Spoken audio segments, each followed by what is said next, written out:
저희것이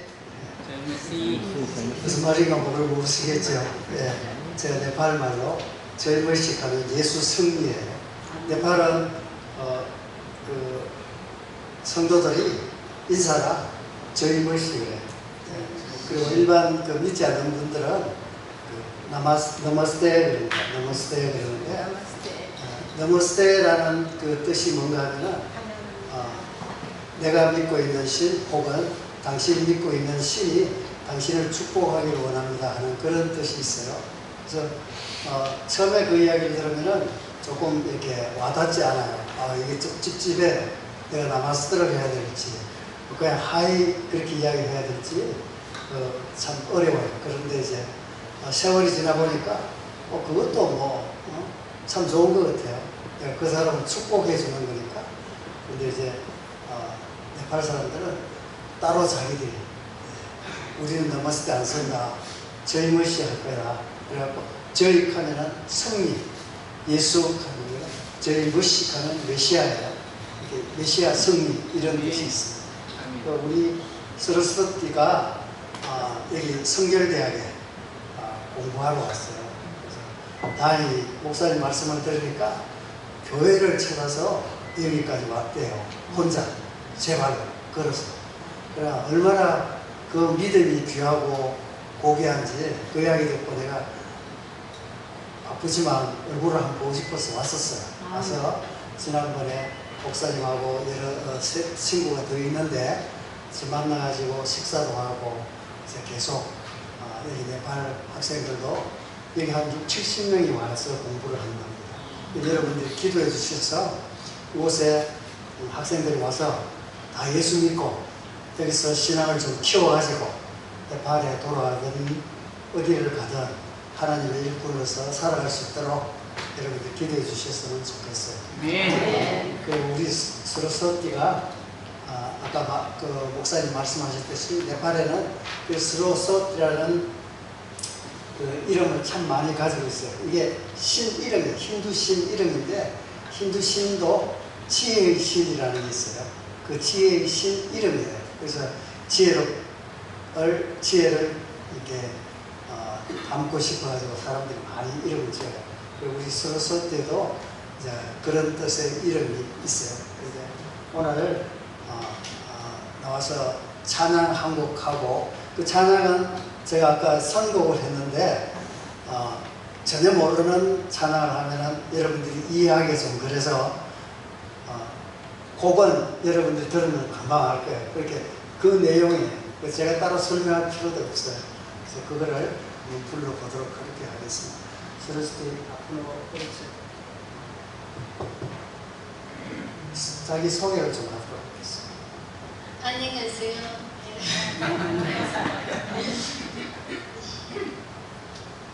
मेरो नाम चाहिँ सृष्टि तामाङ हो. 제 이름은 스르스티 따망입니다. अनि म चाहिँ नेपालबाट 성결대학교मा अहिले पढ्दैछु. 저는 네팔에서 성결대학에 와서 유학 중입니다. म यता कोरिया आएको चाहिँ अब 14 तारिकमा चाहिँ 2 महिनामा लाग्यो. अनि 2 महिनासम्म यस चर्चमा आएर तपाईहरुसँग जोडिन पाउँदा चाहिँ एकदम खुसी लागेको छ. अनि नेपालमा जसरी पास्टरले सानैदेखि हामीलाई वचनमा हुर्काउनु भयो अनि हाम्रो पास्टरले त्यस्तै लाग्छ मिल्ने हुने वचनमा यस्तो गर उस्तो गर अनि त्यही भएर यस चर्चमा आएर प्रभुको प्रशंसा गर्न पाउँदा अनि तपाईहरुलाई भेट्न पाउँदा एकदम खुसी छु. 저는 여기 한국에 온 지 2개월 됐고 성결대학에서 지금 공부를 하고 있는데 아까 제가 말씀드렸던 그 내용을 하고 있습니다. 그래서 교회에 와서 목사님도 만나 뵙고 했는데 또 저를 이렇게 또 만나가지고 여러 가지 힘을 얻을 수 있는 그런 이야기들을 많이 해주셔서 너무 감사합니다.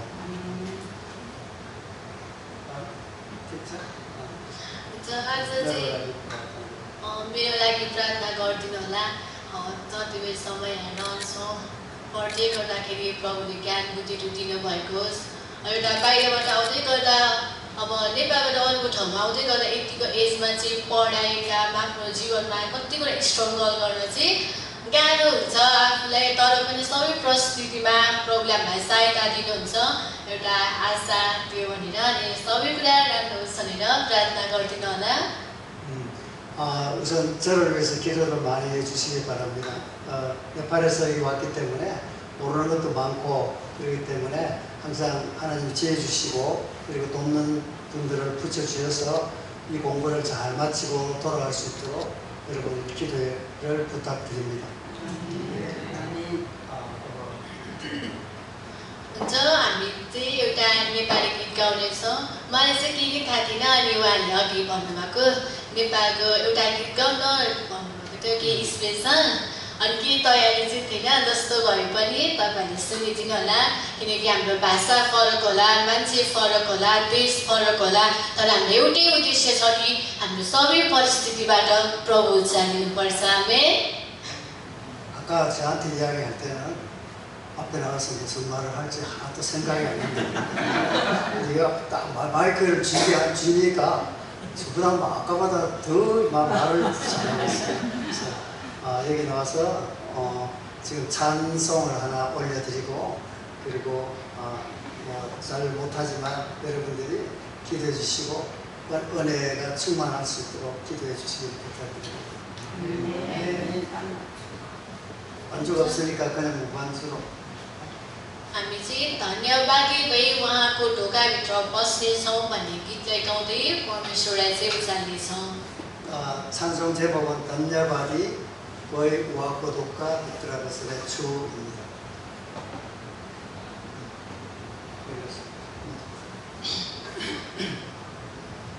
धन्यवादी भई उहाँको ढोकाभित्र बस्नेछौँ आँगनभित्र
네팔은 이게 찬송가고 복음성가고 악보가 없어요. 악보가 없어가지고 지역마다 부르는 이 음정이 다 달라요. 네. 그래서 서르스티하고 저하고 조금 달라요. 서르스티 고향은 시골이고 저는 서울이잖아요. 카트만두. 조금 달라요. 그래서 제가 맞춰서 불렀습니다. 잠시 설교 전에 기도하겠습니다. 존귀하신 아버지 하나님, 오늘도 이 부족한 자를 주님 붙들어 주시고 성령 하나님께서 함께하여 주시옵소서. 예수 그리스도 이름으로 기도드리옵나이다. 아멘. 살다가 보면은 누구든 간에 그런 순간이 찾아오는데요. 세상은 쉬지 않고 앞으로 흘러가는 것 같은데 나만 그 자리에서 오래 멈춰져 있는 것처럼 느껴질 때가 있습니다. 사람들은 저마다 자기 길을 가고 있고 시간은 기다려주지 않은 채 흘러가는데 내 삶은 아직도 같은 문제 앞에 머물러 있고 내 마음은 여전히 같은 어두움 한가운데 앉아 있는 것처럼 느껴질 때가 있습니다. 겉으로 보기에는 아무 일 없는 것처럼 보일지 몰라도 마음 깊은 곳에는 누구에게도 말할 수 없는 그런 답답함이 있고 또 오래 붙들고 있는 아픔이 있고 하나님께 드린 기도가 아직 응답되지 않은 채 남아있는 자리도 있습니다. 오늘 본문에 나오는 이 바디메오가 바로 그런 사람입니다. 그는 길을 걷는 사람이 아니라 길가에 앉아있는 사람이었고 사람들의 흐름 안에 있는 사람이 아니라 그 흐름 바깥에 밀려나 있는 사람이었으며 다른 이들과 함께 같은 방향을 걸어가는 그런 사람이 아니라 그저 누군가의 발걸음 소리를 들으며 하루하루를 견뎌야 하는 그런 사람이었습니다. 그런데 놀랍게도 바로 그 자리에 누구도 주목하지 않았던 그 자리에서 예수님과의 만남이 시작됩니다. 그리고 그 만남은 단순한 한 사람의 사정을 잠시 돌보는 그런 수준이 아니라 그 인생 전체를 바꾸는 은혜의 시간이 됩니다. 오늘 우리가 이 말씀을 묵상하면서 마음에 품어야 할 핵심이 분명합니다. 복음은 멀리서 설명되어지는 것이 아니라 절망 속에 앉아있는 한 사람의 삶 앞에 실제로 다가오시는 하나님의 은혜라는 것입니다. 그리고 더 놀라운 것은 그 복음이 그냥 스쳐 지나가는 것이 아니라 어떤 외침 앞에서는 걸음을 멈추고 어떤 눈물 앞에서는 서서 귀를 기울이고 어떤 인생 앞에서는 새로운 길을 열어주신다는 사실입니다. 오늘 이 말씀을 따라가면서 예수님은 왜 바디메오 앞에 멈춰 서셨는지 그리고 그 만남이 어떻게 한 시각장애인의 인생을 새롭게 했는지를 함께 깊이 묵상해 보고자 합니다. 본문은 예수님께서 제자들과 함께 많은 사람들과 함께 여리고를 지나가시는 장면으로 시작이 됩니다. 그 장면을 떠올려 보면 길은 꽤 분주했던 것 같습니다. 수많은 군중이 운집했을 것 같습니다. 사람들은 예수님을 따라 움직이고 있었고 누군가는 기대하는 마음으로 누군가는 호기심 어린 눈빛으로 또 누군가는 예수님 곁에 있다는 사실만으로도 어떤 흥분을 안고 길을 걷고 있었을 것입니다. 예수님께서 예루살렘으로 올라가시는 길이었으니 그 여정에는 조용한 긴장감도 함께 있었을 것입니다. 그렇게 많은 사람이 움직이고 있는 길 한편에 바디메오가 앉아 있었습니다. 성경은 그를 아주 짧지만 선명하게 설명을 하고 있습니다. 그는 시각장애인이었고 거지였고 길가에 앉아 있었습니다. 이 세 가지 표현만으로도 그의 삶이 어떤 자리였는지 그대로 나타납니다. 그는 앞을 볼 수 없었고 스스로 자기 삶을 꾸려가기 어려운 사람이었으며 세상의 중심에서 무언가를 이루며 살아가는 사람이 아니라 그저 흘러가는 사람들 곁에서 하루를 겨우 버텨내는 그런 사람이었습니다. 당시 사회에서 눈이 보이지 않는다는 것은 단순한 불편함 이상의 문제였습니다. 오늘처럼 장애를 가진 사람들을 보호하는 그런 지원하는 제도도 있었던 시대도 아니었고 약한 사람을 제도적으로 안전하게 지켜주는 그런 구조도 없었습니다.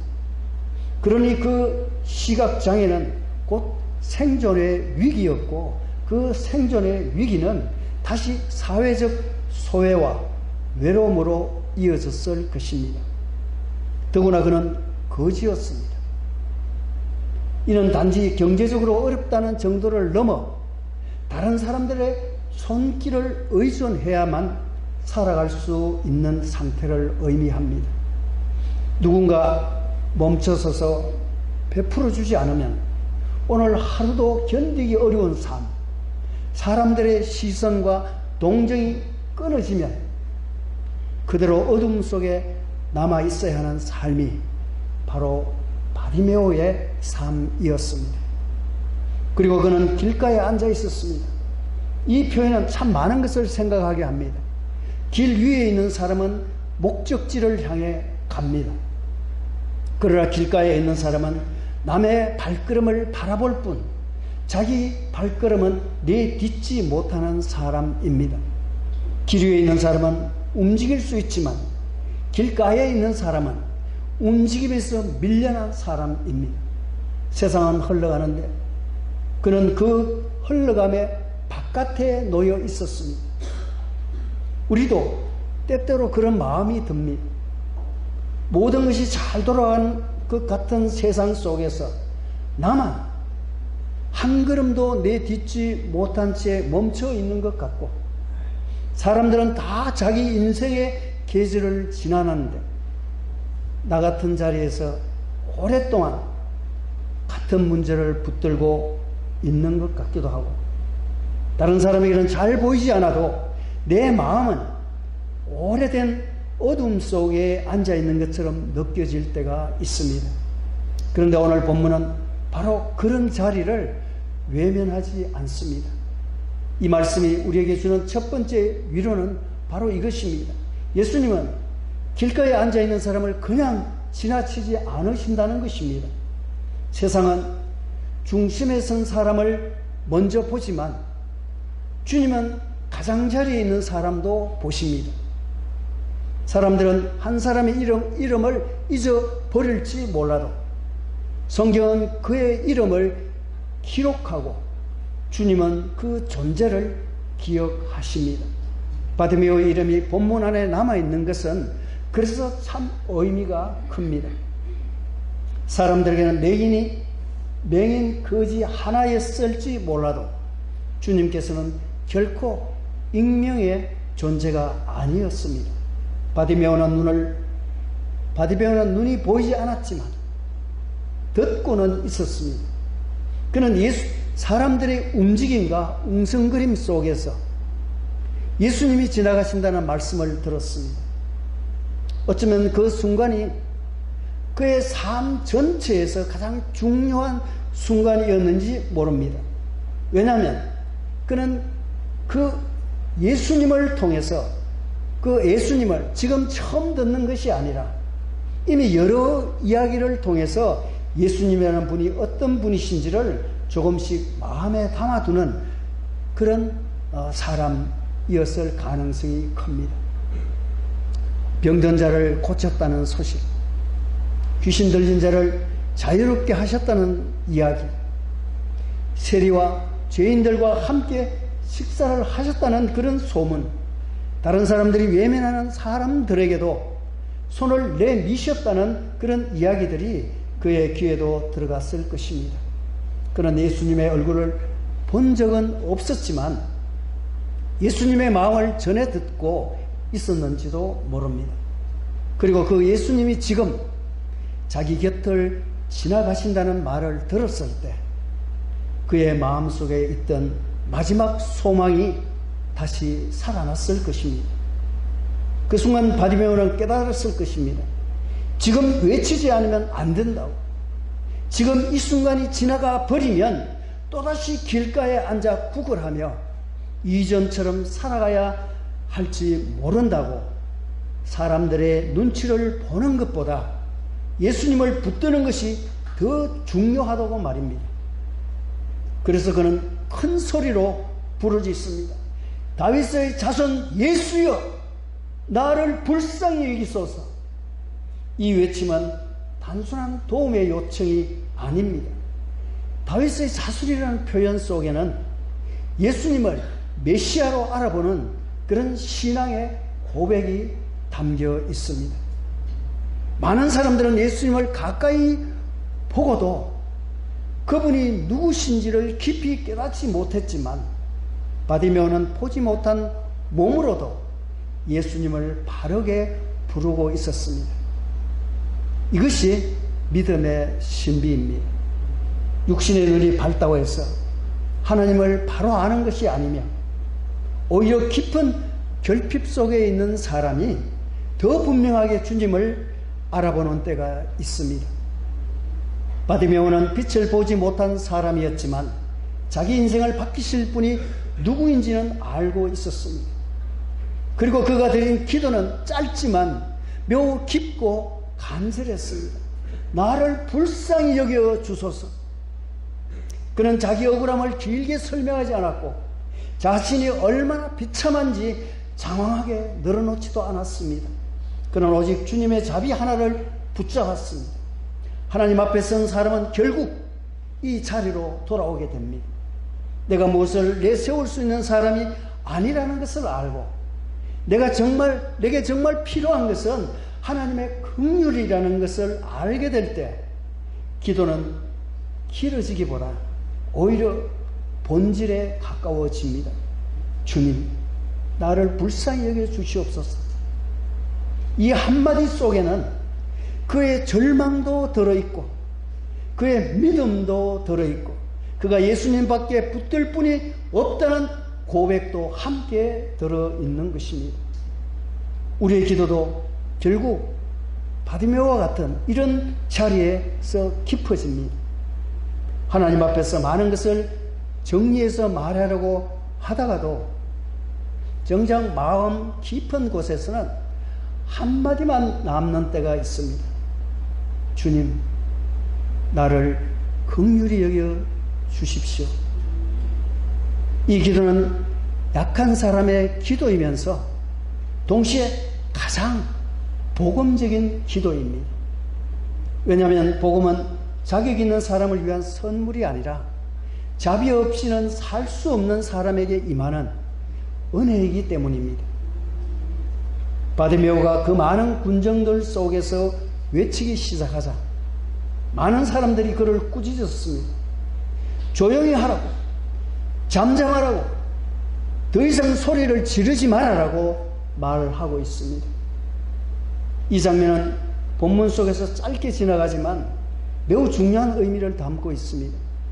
예수님을 따라가는 사람들 가운데서도 누군가의 간절한 외침을 불편해하는 사람들이 있다는 것을, 사람의 종교적 위치와 하나님의 마음을 닮아가는 일 사이에는 여전히 간격이 있을 수 있습니다.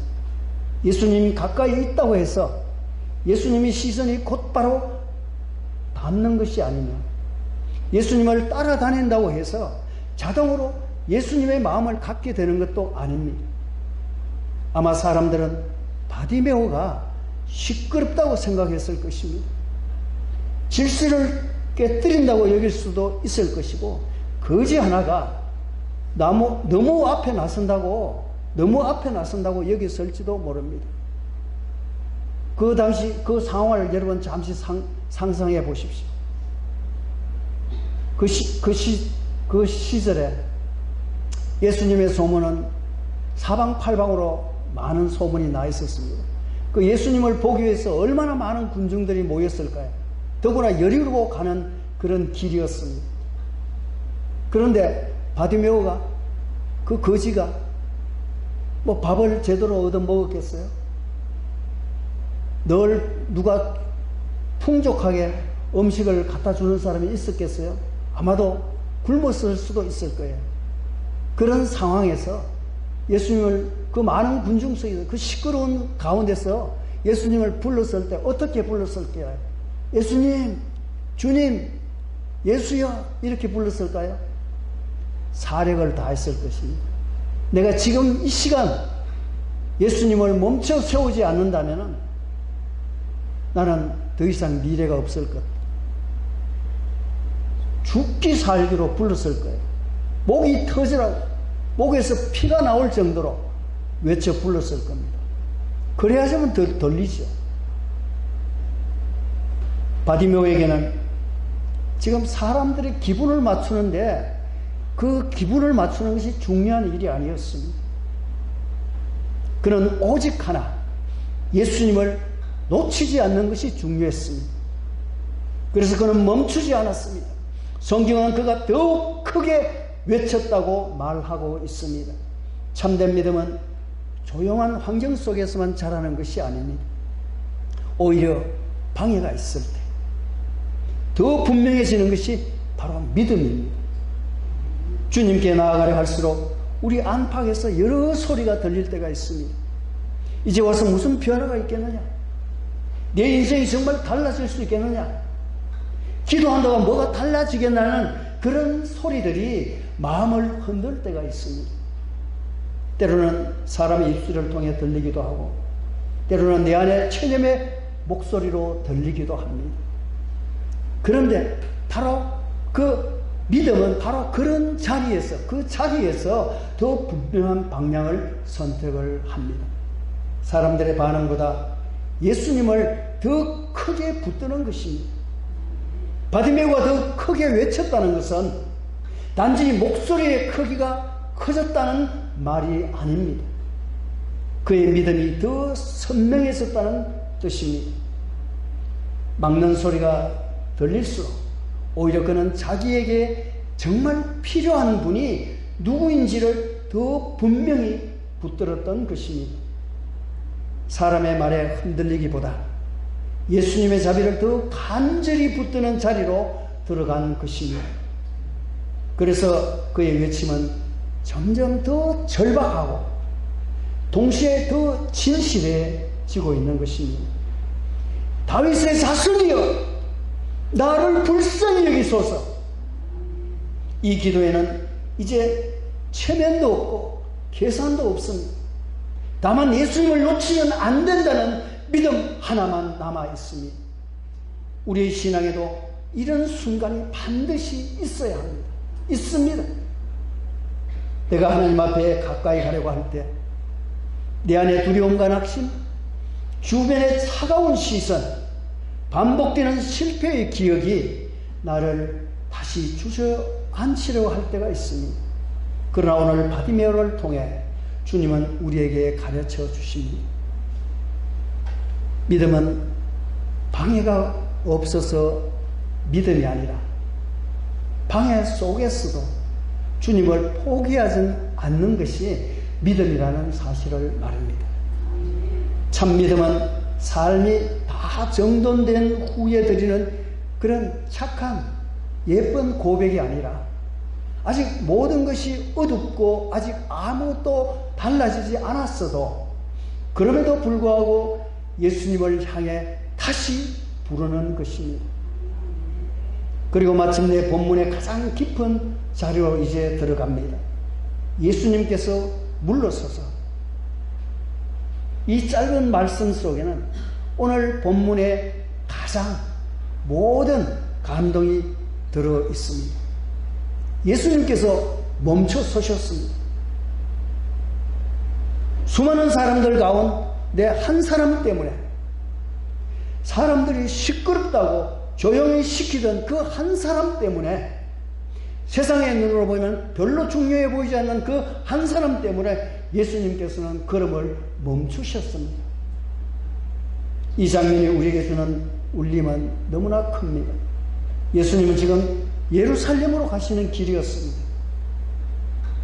그 길은 결국 십자가로 향하는 길이었습니다. 구속사의 정점으로 나아가는 길이었고 결코 가벼운 여정이 아니었습니다. 그럼에도 불구하고 예수님은 한 맹인의 부르심 앞에 물러서십니다. 이것이 복음입니다. 하나님은 거대한 구원의 역사를 이루시는 중에도 한 사람의 눈물을 놓치지 않으십니다. 예수님은 민족을 구원하시는 메시아이면서도 동시에 길가에 앉아 있는 한 사람의 소리에 귀를 기울이시는 주님이십니다. 사람들은 바쁜 시간을, 많은 시간은 바쁜 사람에게 씁니다. 세상은 크고 눈에 떠있는 것에 먼저 반응을 합니다. 그러나 예수님은 달리 행하십니다. 주님은 약한 사람 앞에 멈추시고 밀려난 사람에게 눈길을 주시며 외면받는 사람의 소리를 들으십니다. 우리가 이 말씀에 받는 위로는 바로 여기에 있습니다.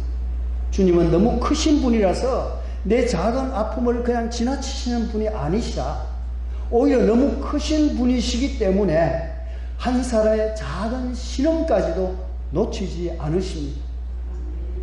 예수님은 사람들에게 말합니다. 그를 부르라. 이 말씀도 참 멋지죠. 아름답습니다. 놀랍습니다. 조금 전까지 바디메오를 꾸짖던 사람들이 이제는 그 회복을 위해 부름의 통로가 됩니다. 우리는 그냥 본문을 읽을 때 그냥 스쳐 지나갈 수밖에 없는 그런 장면이지만, 시끄럽다고 외치던 그 사람이 이제 복음의 통로가 되는 거예요. 그래서 그들은 바디메오에게 말합니다. 안심하라, 일어나라. 그가 너를 부르신다.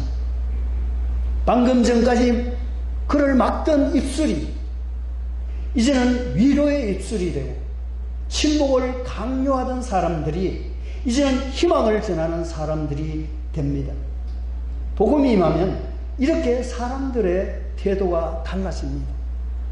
복음은 한 사람을 변화시키는 것이 아니라 그 사람을 바라보는 공동체의 눈도 바뀌게 됩니다. 교회는 본래 바로 이런 곳입니다. 상처 입은 사람을 더 숨게 만드는 곳이 아니라 주님께 나아오라고 말해주는 곳이어야 합니다. 조용히 하라는 말보다 안심하라, 일어나라, 주님이 너를 부르신다, 그런 말이 더 많이 들려지는 그런 공동체여야 합니다. 예수님이 멈춰서시는 그 자리에 교회도 함께 서야 합니다. 예수님이 귀 기울이시는 그 외침 앞에 교회도 함께 귀를 기울여야 합니다.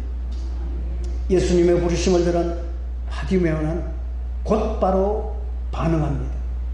성경은 그가 겉옷을 내어버리고 뛰어 일어나 예수님께 나왔다고 말하고 있습니다. 이 짧은 표현 속에는 그의 믿음이 얼마나 생생했는지가 담겨 있습니다. 겉옷은 그에게 단지 하나의 옷이 아니었을 것입니다. 가난한 사람에게 그것은 생존의 일부였고 몸을 덮는 보호막이었습니다. 어쩌면 그의 삶을 구성하던 가장 기본적인 소유였을 것입니다.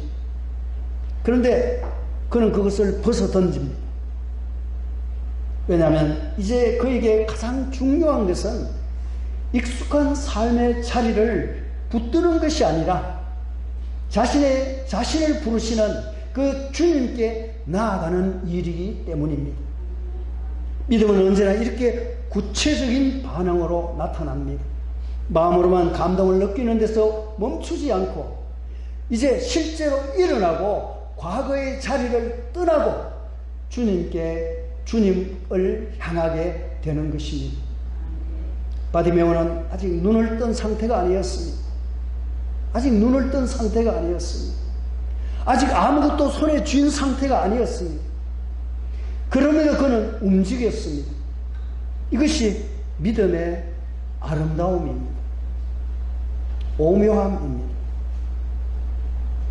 다 확인하고 나서 움직이는 것이 아니라 주님의 부르심을 듣고 먼저 반응한 것입니다.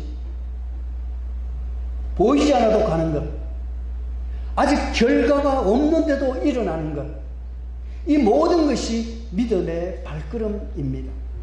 우리에게도 또 이런 믿음의 결단이 필요합니다. 오래 붙들고 있던 자기 방식, 익숙해졌던 익숙했던 그런 절망, 그리고 상처를 방패처럼 품고 있던 그런 자리, 혹은 나는 원래 이런 사람이야 라고 규정해버린 그런 낡은 생각들을 내려놓아야 할 때가 있습니다. 주님은 우리를 그냥 현재 자리에 조금 더 편하게 머물도록 부르시는 것이 아니라 그 자리에서 일어나 예수님께 오도록 부르시는 것입니다. 바디메오는 바로 그 부르심 앞에서 주저하지 않았습니다. 그는 바로 뛰어 일어났습니다. 보지 못하는 사람이 뛰어 일어났다는 사실은 참 인상적이지 않습니까? 마치 보듯이 그는 눈에 보이는 확실함 때문에 움직이는 것이 아니라 자기를 부르신 그 음성에 대한 신뢰 때문에 움직였습니다. 이것이 바로 믿음입니다. 믿음은 보이는 것을 따라 움직이는 것이 아니라 말씀을 따라 움직이는 것입니다. 바디메오가 예수님 앞에 섰을 때 예수님은 그에게 묻습니다. 내가 무엇을 하여 주기를 원하느냐? 이 질문은 얼핏 보기에는 당연한 대답이 정해져 있는 같이 그런 질문처럼 보입니다. 하지만 예수님은 이미 다 아시면서도 굳이 묻고 계십니다. 왜냐하면 예수님은 사람을 단순히 문제의 대상으로 다루지 않으시기 때문입니다. 예수님은 한 사람을 인격적으로 만나십니다. 그의 상태를 아시면서도 그의 입술로 자기 마음을 고백하게 하십니다. 그리고 그 고백을 통해 그 사람이 주님 앞에 진실하게 서도록 이끄십니다. 바디메오는 대답합니다. 선생님이여, 보기를 원하나이다. 이 말은 단순히 시력을 회복하고 싶다는 뜻을 넘었습니다. 그 말 안에는 그의 삶 전체가 담겨 있습니다. 더 이상 어둠에 앉아있고 싶지 않다는 마음, 다시 빛 가운데로 걷고 싶다는 소망, 사람들 곁이 아니라 사람들 속으로 들어가 살고 싶다는 그런 바람, 길가가 아니라 길 위에 서고 싶다는 갈망이 모두 담겨 있습니다. 그리고 더 깊게 들여다보면은 그는 단지 세상을 보고 싶은 것이 아니라 자기 앞에 서 계신 그 주님을 더 분명하게 알고 싶었는지도 모릅니다. 우리도 예수님 앞에서는 이렇게 정직해져야 합니다. 주님은 이미 우리의 상황을 너무나 잘 알고 계십니다. 그럼에도 우리에게 묻습니다. 내게 무엇을 하여 주기를 원하느냐? 그 질문은 우리를 곤란하게 하려는 질문이 아니라 우리의 마음의 중심을 드러내게 하는 질문입니다. 정말 내가 원하는 것이 무엇이냐? 정말 회복되기를 바라는 자리가 어디냐? 정말 주님 앞에 내가 놓아야 할 것이 무엇이냐고 물으시는 것입니다. 주님 앞에서는 꾸민 대답이 필요 없습니다. 이미 다 아시는 분 앞에 감출 일이 있어요? 자존심 상할 일이 있어요? 그냥 솔직한 고백만이 필요할 뿐입니다. 예수님은 바디메오에게 말씀하십니다. 가라. 내 믿음이 너를 구원하였다. 여기서 예수님은 단지 내 눈이 나았다라고 말씀하지 않으십니다. 내 믿음이 너를 구원하였다고 말씀하십니다. 이 표현은 본문의 깊이를 훨씬 더 넓혀주고 있는데 예수님이 바디메오에게 베푸신 은혜는 단순히 몸의 전체 문제 하나를 해결해 주시는 사건이 아니었습니다. 그 은혜는 그의 존재 전체를 새로운 방향으로 이끄는 구원의 사건이었습니다. 그리고 본문은 이렇게 마무리됩니다. 그가 곧 보게 되어 예수를 길에서 따르니라. 이 마지막 문장은 너무나 이 문장의 클라이막스. 처음에 바디메오는 길가에 앉아 있었습니다. 그러나 이제는 길에서 예수님을 따릅니다. 처음에는 내 사람들의 발걸음을 듣기만 하던 사람이었는데 이제는 자기 발로 예수님을 따라 걷는 사람이 되었습니다. 처음에는 소외된 자였지만 이제는 제자가 되었습니다. 처음에는 어둠에 갇혀 있었지만 이제는 빛 가운데 걸었습니다. 이것이 복음이 만드는 변화입니다. 복음은 단순히 삶의 문제를 해결하는 데서 끝나지 않습니다. 복음은 사람을 다시 길 위에 세웁니다. 그리고 그 길이 결국 예수님을 따르는 길이 되게 하십니다. 참된 회복은 여기까지 가야 합니다. 눈만 뜨는 것이 아니라 예수님을 따라가는 데까지 나아가야 합니다. 은혜를 경험한 사람은 결국 그 은혜를 베푸신 주님 곁에 머물게 되고 그 주님이 가시는 길을 따라가게 됩니다. 바디메오는 고침을 받고 자기 옛 자리로 돌아가지 않았습니다. 그는 예수님과 함께 길을 걸었습니다. 이것이 은혜의 열매입니다. 오늘 본문은 화려한 장면을 보여주지 않습니다. 길가에 앉아있던 한 사람, 그 한 사람의 외침, 그리고 그 앞에 멈춰 서신 예수님을 보여줍니다. 그러나 바로 그 단순한 장면이 복음의 가장 깊은 모습이 담겨 있습니다. 바디메오는 보지 못했지만 들었고 사람들의 꾸짖음 속에서도 포기하지 않았습니다. 예수님의 부르심 앞에 일어났고 마침내 눈을 떠 예수님을 따라가는 사람이 되었습니다.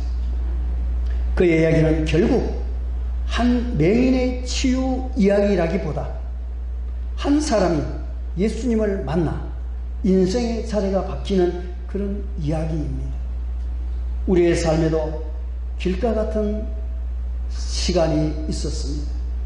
오래 앉아있던 문제, 쉽게 말할 수 없던 그런 아픔, 나만 뒤처진 같은 그런 답답함, 아무도 모르는 어둠이 있을 수 있습니다.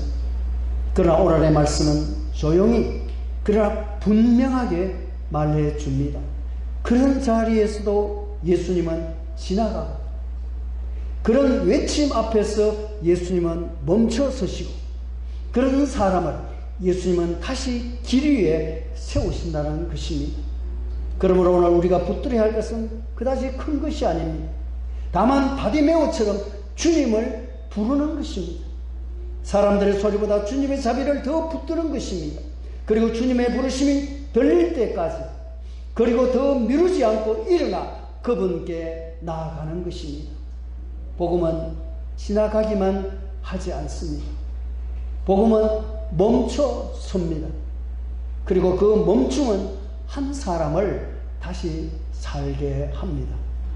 오늘 우리도 그 은혜 앞에서 길가가 아니라 주님의 길 위에 세워지는 은혜를 누리시게 되기를 바랍니다.